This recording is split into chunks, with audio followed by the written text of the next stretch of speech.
Friends, आज मैं इस वीडियो में ट्रू फॉल्स डिस्कस कर रहा हूँ। True false and match the columns करूंगा।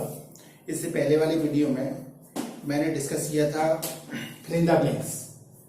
जिन फ्रेंड्स ने चैनल को सब्सक्राइब नहीं किया प्लीज चैनल को सब्सक्राइब करें और मैंने जो वीडियो डिस्कस की है परमुटेशन पर वो सारी देखें और डिस्क्रिप्शन बॉक्स में मैंने लिंक दे रखा है, लिंक पे जाके भी देख सकते हैं। वीडियो पसंद आए शेयर एंड लाइक अवश्य करें और लास्ट तक देखें क्योंकि मैं इसमें अच्छे कंसेप्ट डिस्कस करने जा रहा हूं। देखिए क्वेश्चन है the number of permutation if the letters in the word banana in which two letters and do not come together. अब देखो कंडीशन दे दी इसने, डू नॉट कम टुगेदर। जब भी नॉट कम टुगेदर या नेवर कम टुगेदर की condition आती है तो हमारा कंसेप्ट मैंने आपको पहले डिस्कस किया है। वो ऐसा करते हैं कि जनरल परमुटेशन निकालेंगे, विदाउट अनकंडीशनल परमुटेशन निकाल देंगे। इसका अनकंडीशनल परमुटेशन में से जो come together and come together वाला जो केस है ना मैं सेपरेट कर दूंगा, तो हमारा do not and do not come together वाला केस आ जाता है। ठीक है, तो टोटल पॉसिबल अरेंजमेंट क्या हुए? देखो जनरल अरेंजमेंट कितने हुए? बनाना है, बनाना में 1 2 3 4 5 6 देखो 6 लेटर्स हैं, 6 लेटर है बनाना में, जिसमें से ए 3 बार रिपीट हो रहा है, 1 2 3, और एन 2 बार रिपीट हो रहा है और बी 1 बार हो रहा है। ठीक है, तो जो जनरल परमुटेशन हुए वो 6 लेटर है और 3 बार रिपीट हो रहा है और एन 2 बार रिपीट हो रहा है, तो ये हो गया जनरल परमुटेशन। माइनस अब कौन सा परमुटेशन कि अगर मैं एन को एक साथ क्लब कर लूं, एन को क्लब कर लूं तो क्या होगा? अब हमारे पास अगर एन को क्लब कर लूंगा तो लेटर्स कितने बचेंगे? मेरे पास लेटर 5 बचेंगे, क्योंकि 4 तो कौन कौन से बचेंगे? 3 ए बचेंगे और 1 बी बचेगा। 4 लेटर हो गए और एन क्लब स्टिक कर दी मैंने दोनों, तो एक ये बन गया, तो 4 और ये 5, तो 5 पॉसिबिलिटी हो गई अरेंजमेंट की, 5 पॉसिबिलिटी हो गई। अपॉन में क्या हुआ? और दूसरी बात जो मैंने एन स्टिक किया है वो दोनों में परम्यूट कर सकता हूं, लेकिन चूंकि दोनों एन रिपीट कर रहे हैं इसलिए मेरे को फैक्टोरियल 2 से डिवीजन भी करना पड़ेगा, और जो आपका ए है वो 3 बार रिपीट हो रहा है, तो ये टोटल पॉसिबिलिटी हुई। ये जो आया ना ये जनरल अरेंजमेंट हो गए, ये एन कम टुगेदर वाले केस हो गए, तो जनरल में से एन कम टुगेदर वाले केस सेपरेट कर देंगे तो letter n do not come together वाला केस आ जाएगा। तो फैक्टोरियल 6, अब देखो फैक्टोरियल 6 की वैल्यू कितनी होती है? 720, और ये 6 और ये 2, ठीक है। फैक्टोरियल 3 इतना होता है और ये कितना होता है? 120, और ये कितना है? 6। अब सिंप्लीफाई कर लेते हैं, ये कितना हो गया? ये हो गया 12, ये कितना हो गया? 60, और ये कितना हो गया? 20, और ये फाइनल कितना आ गया? 40 वेज हुए। क्वेश्चन में कितने दे रखे हैं? 60। इसका मतलब ये कैसा स्टेटमेंट है? ये फॉल्स है, फॉल्स है, 40 होंगे। देखिए next question, there are 11 distinct books. Among them 6 can be arranged in a shelf. The number of arrangements so that 3 particular books will be always side by side. ये सवाल, इस सवाल में परमुटेशन कॉम्बिनेशन दोनों लगेंगे। ये आपकी बुक्स में जो क्या है गलत जगह पर दे रखा है, मैं आपको समझा देता हूं कि कैसे करेंगे। यहां पे देखो टोटल बुक्स उसने 11 दी हैं, जिसमें से अलमारी में जो शिफ्ट करनी है मेरे को ये 6 किताबें हैं, 1 2 3 4 5, ये 6 बुक्स मैंने को अरेंज करनी है अलमारी के अंदर। ठीक है, अब क्वेश्चन ये कह रहा है कि 3 पर्टिकुलर बुक्स एक साथ रखनी है। 3 बुक्स हमने ले ली, ये एक साथ रखनी। सपोज पीसीएम की बुक्स हैं, फिजिक्स केमिस्ट्री मैथ्स की बुक है, वो मेरे को एक साथ लेनी। सब एग्जांपल दिया है, वैसे कोई भी हो सकती है, 3 बुक डिफरेंट है इसलिए सब्जेक्ट भी अलग अलग हो सकते हैं, तो 3 बुक को एक साथ लेना है। अब 6 बुक्स हैं, 3 बुक तो यहाँ आनी है। अब यहाँ पे मेरे को कितनी बुक्स और चाहिए? 3 बुक्स और चाहिए। तो एक बार क्वेश्चन क्या हुआ? क्वेश्चन में आपको 11 बुक्स दे रखी हैं और 6 अरेंज करनी है, 3 पर्टिकुलर बुक्स यहाँ पर हैं। तो सबसे पहले मैं क्या करूंगा? 3 पर्टिकुलर बुक्स तो ले ली 11 में से, तो आपके पास कितनी बुक्स बची? 8। तो सबसे पहले तो मैं 8 में से 3 बुक्स का सिलेक्शन करूंगा।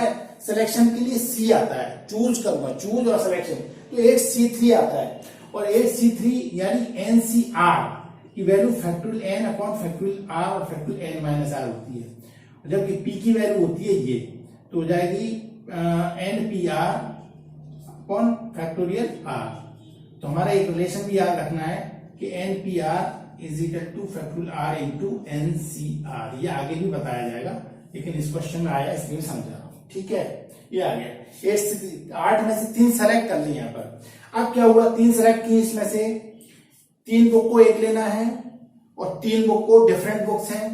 तो मेरे पास 1 बुक हो गई, 3 बुक हो गई, 4 बुक हो गई। तो 4 बुक को फैक्टोरियल 4 तरीके से अरेंज करूंगा। और आपके पास जो 3 बुक है जो बंच में है वो भी आपस में प्रमोट कर सकती हैं, तो फैक्टोरियल 3 तरीके से परमुटेशन होगी इसकी। तो 8C3 की वैल्यू क्या होगी, 8, 7, 6 और 1, 2, 3। परमुटेशन कॉम्बिनेशन में ये आता है। NCR जैसे मैं अगर समझाऊं आपको, जैसे कि 4C2 निकालना है तो समझ लो इसको, जैसे 2 है, 2 और 1 तक चलेगा और ऊपर उतने ही फैक्टर आएंगे, इतने फैक्टर काउंट सेम होता है। तो ऐसे सिंप्लीफिकेशन होता है। इनटू फैक्टोरियल 4 की वैल्यू कितनी होगी, 24, और ये कितनी हो गई, 6। तो देखो ये कटेगा 6, 56 इंटू 24 इंटू 6, और ये कितना हो गया 56 इंटू 144। इनका अगर मल्टीपल करेंगे तो कितना आएगा, 8064 ये आएगा। तो इसका मतलब ये क्या है, ये ट्रू है। Question, the number of different number of 6 digit without repetition. 6 digit का नंबर बनाना है, रिपीटेशन अलाउड नहीं है, और यूज करने डिजिट 1, 2, 3, 4, 5, 6 इनमें से करने। तो देखो 6 डिजिट का नंबर बनाना है, 6 बॉक्स बना देता हूं मैं। ये मेरे पास 6 बॉक्स है, 1, 2, 3, 4, 5, 6। तो सबसे पहले मैंने आपको बताया था कि एंट्री कहां से करते हैं स्टार्ट, रिस्ट्रिक्टेड प्लेस से। यहां रिस्ट्रिक्टेड प्लेस से 0 नहीं आ सकता। जब यहाँ पे 0 नहीं आ सकता तो 0 नहीं लेना, तो बच्चे कितने जिनमें से ले सकते हैं, 1, 2, 3, 4, 5 में से कोई एक डिजिट ले सकते हैं। ठीक है, अब आपके पास एक डिजिट एंगेज हो गया, बच्चे कितने, 5। तो यहाँ पे 5 में से कोई एक लिया जा सकता है। अब 2 डिजिट एंगेज हो गए, तो बच्चे कितने, 4।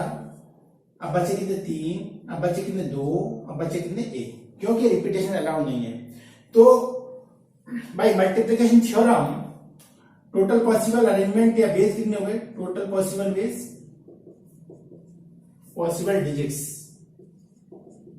या नंबर्स, टोटल पॉसिबल नंबर्स कितने आएंगे, 5 into 5 into 4 into 3 into 2 to 1।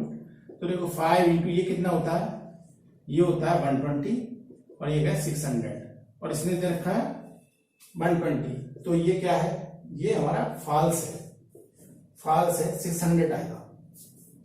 अब देखिए the total number of arrangement of the letter in the expression. देखो अब इसने एक्सप्रेशन में ये फॉर्म दे रखी है, x cube by cube Z power 4। इसका मतलब क्या है कि x 3 बार आ सकता है, x क्यूब मैं ऐसे लिख दूं, y स्क्वायर को मैं ऐसे लिख दूं, और z4 को मैं ऐसे लिख दूं, 4 बार।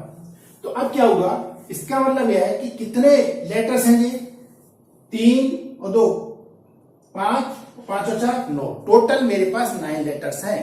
तो 9 लेटर्स हैं, तो मैं फैक्टोरियल 9 तरह से अरेंज करूंगा। लेकिन x कितने बार रिपीट हो रहा है, 3 बार, और ये कितने बार हो रहा है, 2 बार, और ये कितने बार हो रहा है, 4 बार। तो टोटल नंबर ऑफ अरेंजमेंट इतने आएंगे। Total number of arrangement is equal two factorial 9। क्यों आ गया 9, कि देखो 3 + 2 + 4 9 हो गए ना, और रिपीटेशन हो गया। अब देखो सिंप्लीफिकेशन कर देते हैं, 9, 8, 7, 6 और 5, और मैंने फैक्टोरियल 4 पर रोक दिया, और 3 इंटू 2 फैक्टोरियल 2 की वजह से, और 2 की वजह से 2 इंटू 1, और फैक्टोरियल 4 ऐसा कैसा, इससे उड़ा दिया। अब आपके पास कैंसिल करने के लिए क्या बच गया, 3 और 2, 6 यहां से गया, 2 यहां से गया, 4 आ गया। तो 9 इंटू 4 इंटू 7 इंटू 5, ठीक है, ये 63, और 4 इंटू ये कितना होगा 20। इनको आप मल्टीपल करोगे तो क्या आएगा, 1260, 1260 आएगा। तो इसका मतलब ये क्या है, ट्रू, 1260 आ रहा है। देखिए next question, the number of different words that can be found from the letter of the word triangle so that no vowels come together is इतना। मैंने आप पहले ही बताया था कि जब भी नेगेशन आता है तो हम जनरल परमुटेशन से हम जो क्या है, जो साथ साथ आएंगे उनको सब्ट्रैक्ट कर देते हैं। तो टोटल अरेंजमेंट कितने आएंगे, टोटल पॉसिबल अरेंजमेंट आएंगे इसके, जनरल अरेंजमेंट है इसमें 8 लेटर्स है, तो मैं इसको 8p8 तरीके से लिख सकता हूं, ले सकता हूं। ये जनरल अरेंजमेंट हुए, और इसको हम दूसरे शब्द में फैक्टोरियल 8 भी कह सकते हैं। माइनस, ठीक है। अब देखो माइनस, अब माइनस में क्या करना है, माइनस में मेरे को वॉवल्स को मैं एक साथ क्लब कर दूं, तो 3 का 1 बना दिया, और ये कंसोनेंट जो है 5 है, तो 5 ये हो गए, और ये एक पंच हो गया 3 का, तो कुल मिला के 6 का अरेंजमेंट करना पड़ेगा फैक्टोरियल 6। और जो 3 वॉवल्स हैं वो आपस में प्रमोट कर सकते हैं, तो फैक्टोरियल 3 तरीके से प्रमोट करेंगे।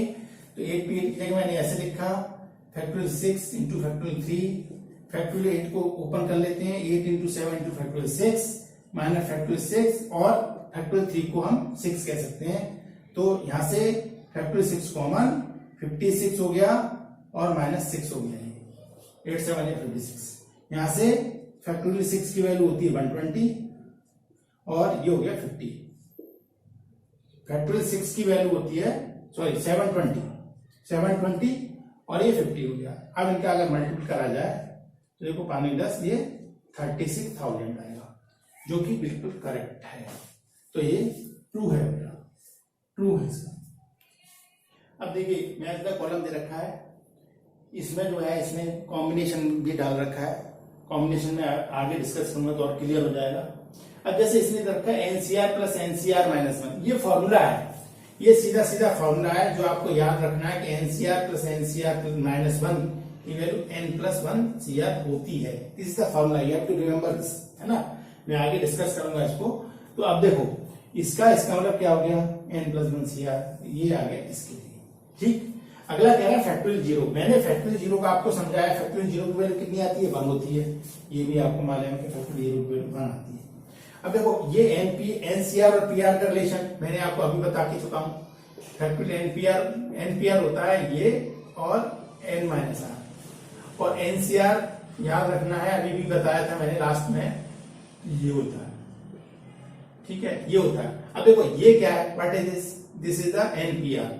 तो एनपीआर अपॉन फैक्टोरियल r, तो आपसे पूछा है एनपीआर अपॉन फैक्टोरियल r की वैल्यू कितनी है, मैं कहूंगा एनसीआर। तो इसका मतलब मेरा आंसर कहां है, एनसीआर, मेरा आंसर एनसीआर ये वाला, ठीक है। अब देखो अगला सवाल, np3 = 60, तो np3 60 रखा है, तो np3 = 60, तो हमारे पास क्या पॉसिबिलिटी है, n फैक्टोरियल अपॉन n-3 = 60, तो ये n-1 n-2 और factorial n-3 upon factorial n-3 = 60। 60 को मैंने 3 कंजुगेटिव नंबर में अगर तोड़ूं तो ये आ जाएगा 5 4 3, 5 और 20 20 30 60। अब देखो फैक्टोरियल 3 से फैक्टोरियल ये n-3 से n-3 कैंसिल, अब बचे n-1 n-2, ये तीनों कंजुगेटिव नंबर्स हैं। इधर ये 3 कंजुगेटिव नंबर्स हैं, इनमें से देखो ये सबसे बड़ा नंबर है n, इसके बाद ये है, ये यहां पर पोजीशन, तो मैं n की वैल्यू क्या ले सकता हूं, 5, आंसर डायरेक्ट आ जाएगा। या छोटे वाले की छोटे वाले से बराबर ही करूं तो n-2 = 3, तब भी 5 आएगा। बीच वाले की बीच वाले से करूं तब भी 5 आएगा। तो इसका मतलब n की वैल्यू क्या आ गई इस केस में, 5 आ गई, तो इसकी वैल्यू 5 आ गई, n की वैल्यू 5 आ गई। अब देखो नेक्स्ट में दे रखा है ये, नेक्स्ट में क्या दिया हुआ है, ये दे रखा है कि फैक्टोरियल n+1, तो ओपन करो, n+1 बाहर आएगा तो n, और n को भी बाहर ले लेंगे तो n-1। क्यों किया आप समझ गए होंगे, फैक्टोरियल 20 और ये n-1, क्योंकि n-1 कैंसिल हो जाएगा ये। अब देखो यहाँ पे n+1 बड़ा नंबर है और n छोटा नंबर है, इसके दो कंजुगेटिव फैक्टर है, ये कंजुगेटिव नंबर है, तो ये 5 आएगा, ये 4 आएगा। आपको n की वैल्यू पूछी है, तो या तो n+1 और 5 रखोगे तो n निकालेंगे, या दूसरा n की जगह n = 4 रखेंगे। छोटा नंबर है छोटे के बराबर, बड़ा नंबर बड़े के बराबर, तो इसका मैं डायरेक्टली आंसर निकालना चाहूँ तो n = 4 ले लेता हूँ। तो इसका आंसर क्या हो गया, n = 4 लेंगे तो इसकी n की वैल्यू कितनी आ गई, 4। ये सारे सवाल ऐसे होंगे।